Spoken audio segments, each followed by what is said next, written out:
Hi friends, நம்ம இன்னைக்கு பார்க்க போகிறது த லாஸ்ட் அட்வென்ச்சரர் மான்வாவோட சாப்டர் 19 அண்ட் 20. லாஸ்ட் சாப்டரில் கிரியும் டிபோவும் பிளாக் மேஜிஷியனோட ஃபாலோவர்ஸ் கூட சண்டை போட்டுட்டு இருக்கும்போது மான்ஸ்டர்ஸ் அவங்கள ஆம்புஷ் பண்ணியிருக்கோம். அதே சமயம் ஹீரோ வில்லியமை தோக்கடிக்கிறதுக்காக சர்க்கிள் அப் பண்ணி அவனோட என்ஹான்ஸ்டு ஃபயர் ஆரோ ஸ்கில் மூலமாக வில்லியமை கொண்டுருவான். சாப்டர் தொடங்கினதும் ஒரு ஹாப்ஸ் கூட்டமே கிரியும் டிபோவையும் தேடிக்கிட்டு இருக்கிறத காட்டுறாங்க. என்னாச்சுன்னு தெரியல, டிபோ மயங்கி இருக்கான். கிரி அவனை தோளில் தாங்கிட்டு ஒளிஞ்சிக்கிட்டு இருக்கா ஹாப்ஸ் கிட்ட இருந்து. அந்த சமயம் கிரி யோசிக்கிறா, பிரச்சனை தலைக்கு மீறி போய்கிட்டு இருக்குன்னு. இவங்க ஒளிஞ்சிக்கிட்டு இருக்கிறதுக்கான காரணத்தை இப்போ நமக்கு காட்டுறாங்க. டிபோ இந்த ஹாப்ஸ் மான்ஸ்டர்ஸை உற்சாகமாக ஒன்று ஒன்றா கொண்டுக்கிட்டே இருக்கான்.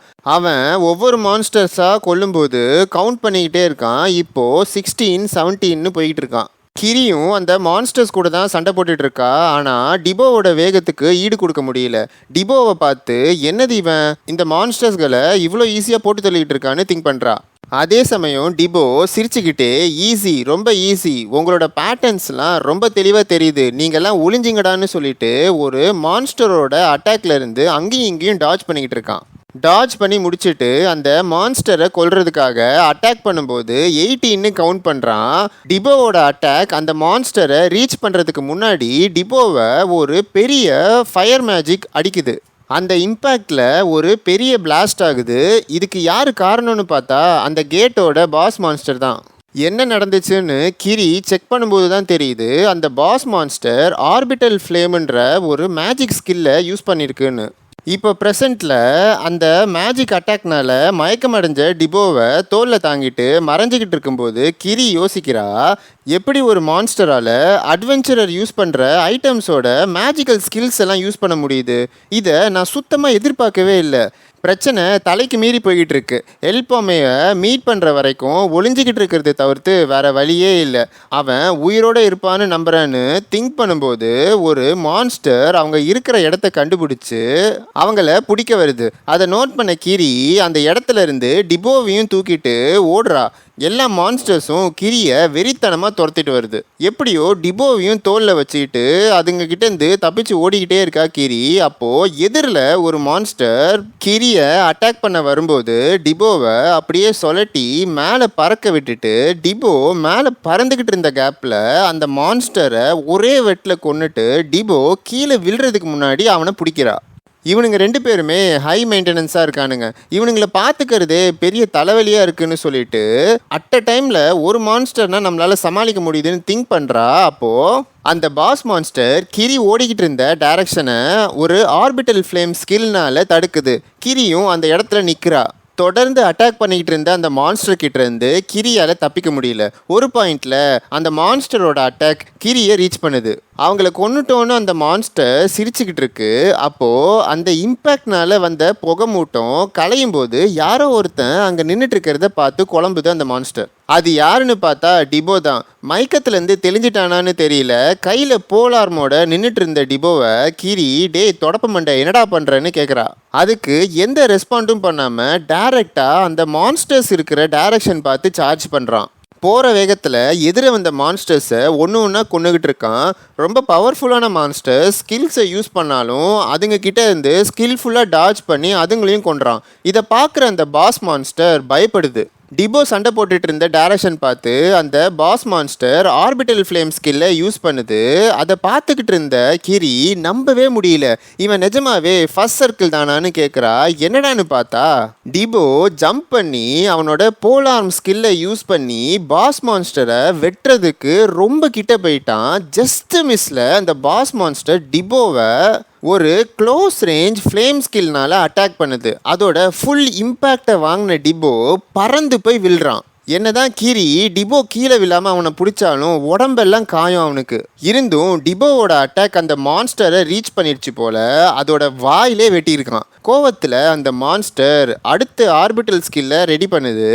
அதை பார்த்த கிரி, நீ பின்வாங்கு, இதுக்கு மேலே நான் பார்த்துக்கிறேன்னு சொல்லிட்டு முன்னாடி வந்து நிற்கிறா. இருந்தும் டிபோ பின்னாடி போலார்மை தூக்கிட்டு எழுந்து நிற்கிறான். அந்த மான்ஸ்டரும் ஆர்பிட்டல் ஃப்ளேம் ஸ்கில்லை வச்சு கிரியையும் டிபோவையும் அட்டாக் பண்ணுது. அந்த சமயம் கிரி இருந்த டைரக்ஷன்ல இருந்து ஒரு ஃபயர் அட்டாக் அந்த ஆர்பிட்டல் ஃப்ளேம் ஸ்கில்லை டிஸ்ட்ராய் பண்ணுது. ஸ்கில்லை டிஸ்ட்ராய் பண்ணதுக்கு மட்டும் இல்லாமல் அந்த மான்ஸ்டரை நோக்கி அந்த ஃபயர் அட்டாக் போயிட்டே இருக்கு. அது தெரிஞ்சும் அந்த மான்ஸ்டரால் ரியாக்ட் பண்ண முடியாததுனால அந்த அட்டாக் அந்த மான்ஸ்டரை ஹிட் பண்ணி அதை கண்டந்துண்டமாக்குது. இதை பார்த்த கிரியால் நம்பவே முடியல. அப்போது பின்னாடி நின்றுட்டு நான் சரியான நேரத்துக்கு வந்துட்டேன்னு சொல்கிறான் ஹீரோ. எஸ் ஃப்ரெண்ட்ஸ், அந்த மான்ஸ்டரோட ஸ்கில்லை இன்டர்செப்ட் பண்ணது, அப்புறம் அந்த மான்ஸ்டரை கொன்னது எல்லாமே ஹீரோ தான். ஹீரோ இப்போ தேர்ட் சர்க்கிள் அட்வென்ச்சர்ன்றனால அவன் இப்போ ரொம்ப பவர்ஃபுல் ஆகிட்டான். இதோட சாப்டர் 19 முடிவடைகிறது. நெக்ஸ்ட் சாப்டரில் கேட்டுக்கு வெளியில் அந்த கேட்டை கார்டு பண்ணிக்கிட்டு இருந்த லாங்கோ ரொம்ப டயர்டா இப்போவே 4 நாள் ஆச்சு, ஒருத்தனும் வெளியில் வந்த மாதிரி தெரில. இது சாதாரண டிஃபென்ஸ் மிஷன் தான், ஒரு வாட்டியாச்சும் சும்மா இருந்தே காசு சம்பாதிக்கலாம்னு நினச்சது என்னோட தப்பு தான். இவ்வளோ போரிங்காக இருக்குது.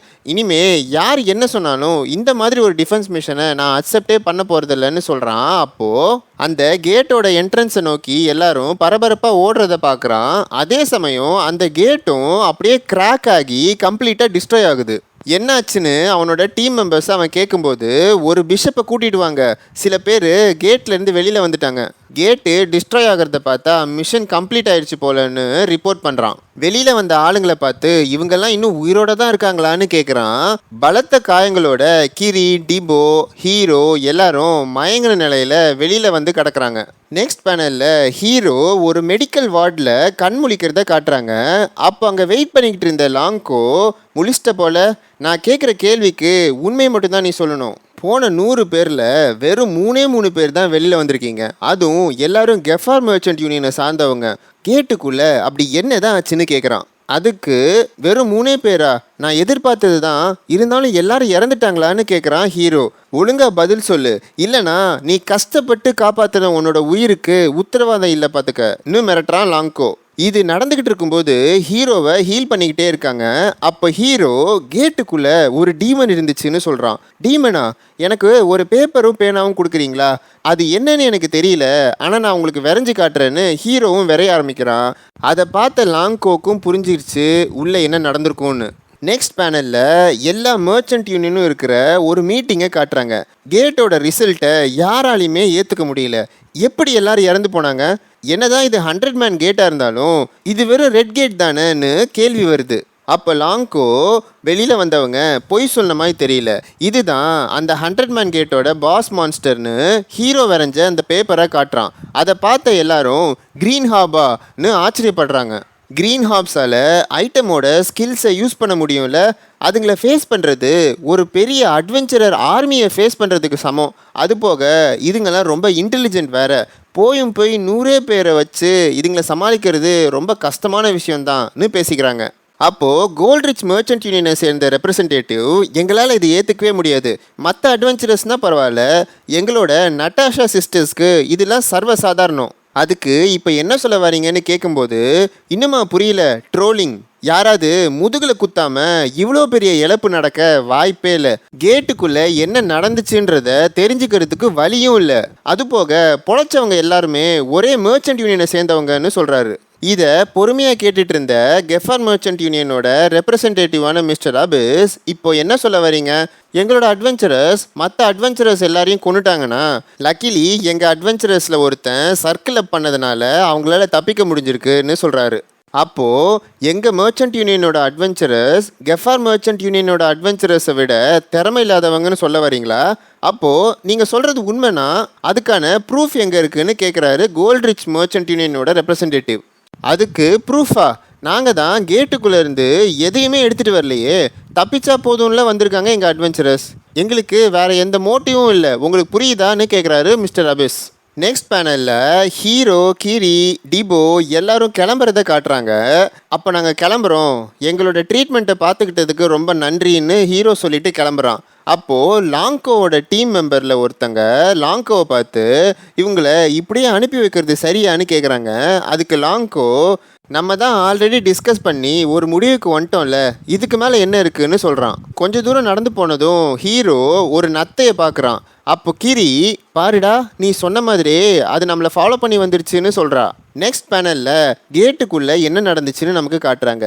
எதுக்காக நீ ஹெசிடேட் பண்ணுற? நம்ம இந்த கேட்டில் இருந்த மான்ஸ்டர்ஸ், அதுக்கப்புறம் பிளாக் மேஜிஷியனோட ஃபாலோவர்ஸ் எல்லாரோட கதையும் முடிச்சாச்சு. இப்போது நம்மக்கிட்ட இருக்கிற ஐட்டம்ஸை தூக்கி போட்டுட்டு கேட்டை விட்டு வெளியில் போகிறதுக்கு முன்னாடி நம்மளையே கொஞ்சம் ஹர்ட் பண்ணிக்கணும், அவ்வளோதானேன்னு கேட்குறா கிரி. அதுக்கு ஹீரோ எதுவும் சொல்லாமல் கிரியை பார்க்குறான். அப்போது அவனோட யூட்டிலிட்டி பேக்கில் 2 ஜொலிக்கிற ஃபெதர் இருக்கிறத காட்டுறாங்க. ஆமாம், கிரி சொல்கிறது கரெக்டு தான். பாஸ் மான்ஸ்டரை கொண்டுட்டு கிடைச்ச ஐட்டம்ஸ் எல்லாம் தூக்கி போடணும், அப்போ தான் நம்மளை சந்தேகப்பட மாட்டாங்க. இருந்தும் கிடைச்ச ஐட்டம்ஸ் என்னன்னா ஃபீனிக்ஸ் ஃபெதர். இது எவ்வளோ யூஸ்ஃபுல்னா, சும்மா கையில் வச்சுருந்தாலே ஃபயர் மேஜிக்கோட அவுட்புட்டை 30% இன்க்ரீஸ் பண்ணும். அதனால தான் வில்லியம் கேட்டில் அவ்வளோ ஸ்ட்ராங்காக இருந்தான் போல். அது போக மற்ற ஐட்டம்ஸ் மாதிரி இல்லாமல் ஃபீனிக்ஸ் ஃபெதர் நிறைய கையில் வச்சுருந்தா அதோட எஃபெக்ட் ஸ்டாக் ஆகிட்டே போகும். ஃபார் எக்ஸாம்பிள், ஒரு ஃபெதர் வச்சுருந்தா 30% ஃபயர் அவுட்புட் இன்க்ரீஸ் ஆகும், 2 ஃபெதர் வச்சுருந்தா 60% இன்க்ரீஸ் ஆகும். இப்போ தெரியுது ஏன் என்னோட கடந்த காலத்தில் எல்லா அட்வென்ச்சரஸும் இறந்து போனாங்கன்னு. ஆனால் இது எனக்கு ஒரு அன்எக்ஸ்பெக்டட் கெயின், இது என்னால் விட்டு கொடுக்கவே முடியாதுன்னு திங்க் பண்ணுறான் ஹீரோ ஹெசிடேட் பண்ணுறதை பார்த்த கிரி, நம்ம ஏதாச்சும் ஐட்டமை வெளியில் எடுத்துகிட்டு போனோன்னா ட்ரோலிங்க்கு நம்மளை சஸ்பெக்ட் பண்ணுவாங்க. இதை நீ தான் சொன்ன, பேராசப்படாமல் நம்ம ஆல்ரெடி டிஸ்கஸ் பண்ண பிளானை அப்படியே எக்ஸிக்யூட் பண்ணிடலாம், அதுக்கேற்ற மாதிரி எக்ஸிட் கேட்டை வேற நம்ம கண்டுபிடிச்சாச்சுன்னு சொல்கிறா. அப்போ ஒரு பூவை நமக்கு காட்டுறாங்க. அதை பார்த்த ஹீரோ சிரிக்கிறான். இது என்ன ஸ்னெயிலான்னு கேட்குறா கிரி. இது ஒரு வளர்ப்பு ஸ்னெயிலாம். மற்ற மான்ஸ்டர்ஸ் மாதிரி இல்லாமல் இதுக்கு எந்த அட்டாக் பவரும் கிடையாது. ஆனால் இருக்கிற எல்லா ஐட்டம்ஸ் ட்ரெஷர்ஸை கண்டுபிடிச்சி அதோட ஷெல்லுக்குள்ளே வச்சுக்குமா. எவ்வளோக்கு எவ்வளோ ஐட்டம்ஸ் அது உள்ளே வச்சுருக்கோ அதுக்கு ப்ரொப்போர்ஷனேட்டாக அதோட ஷெல்லும் பெருசாகிட்டே போகும். இந்த ஸ்னெயிலோட யூஸை ஹீரோ அவனோட கடந்த காலத்து மூலமாக தெரிஞ்சுக்கிட்டான்னு சொல்கிறாங்க.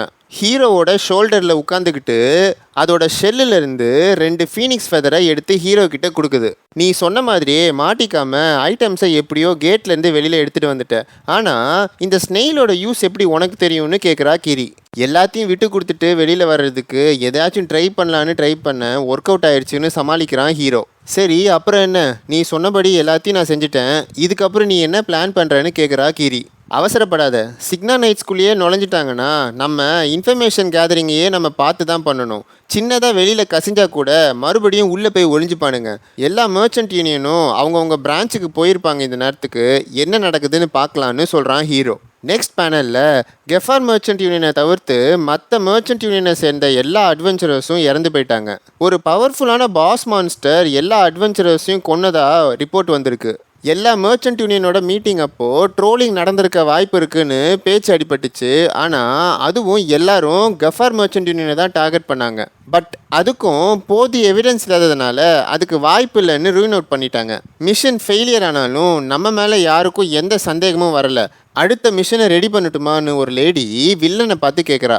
யாரும் மாட்டிக்கலையான்னு கேட்குறான் வில்லன். அதுக்கு வாய்ப்புகள் இருக்குது.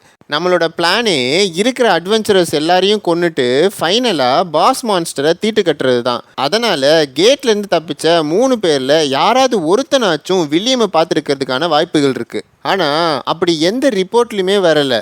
எதுக்காக அவங்க அதை மறைக்கணும்? மறைச்சிருந்தாலும் எல்லா மர்ச்சன்ட் யூனியன்லேயும் நம்ம ஆளுங்க இருக்கிறதுனால நம்ம மர்ச்சன்ட் யூனியனை பின் பாயிண்ட் பண்ணுறது கஷ்டம்னு சொல்கிறா. அதுக்கு அந்த வில்லன் மறைக்கிறதுக்கான காரணம், ஒருவேளை இது எல்லாத்துக்கும் காரணம் எந்த மர்ச்சன்ட் யூனியனும் கிடையாது, பிளாக் மேஜிஷியனோட ஃபாலோவர்ஸ் தான்ற விஷயத்த அந்த பார்ட்டி தெரிஞ்சுக்கிச்சுன்னா அப்போது நம்ம ஆக்டிவாக இருக்கோன்ற விஷயம் அந்த பார்ட்டிக்கு மட்டும்தான் தெரியும். இந்த இன்ஃபர்மேஷனை வெளியில் லீக் பண்ணலான்னு அவங்க முடிவு பண்ணிட்டாங்கன்னான்னு கேட்குறான். ஐயோ, நீங்கள் சொல்கிறது உண்மையாக இருந்துச்சுன்னா நம்ம அப்போ ஆபத்தில் இருக்கோம். எல்லா மர்ச்சன்ட் யூனியனை இன்ஃபில்ட்ரேட் பண்ண நம்ம ஃபாலோவர்ஸோட கான்டாக்டை கட் பண்ணிக்கலாமான்னு கேட்குறா. அதுக்கு வில்லத்தனமாக சிரிச்சுக்கிட்டு, தேவைப்படாது, அந்த பார்ட்டியை இன்வைட் பண்ணு, ஆனால் எந்த ஸ்டேஜ்ன்றதை நான் முடிவு பண்ணுறேன். இந்த வாட்டி என்னோட ஃபேவரட்டான கேட்டான 50 மேன் கேட்டுக்கு அவங்கள 101வது கெஸ்ட்டாக இன்வைட் பண்ணால் சரியாக இருக்கும்னு சொல்கிறான்.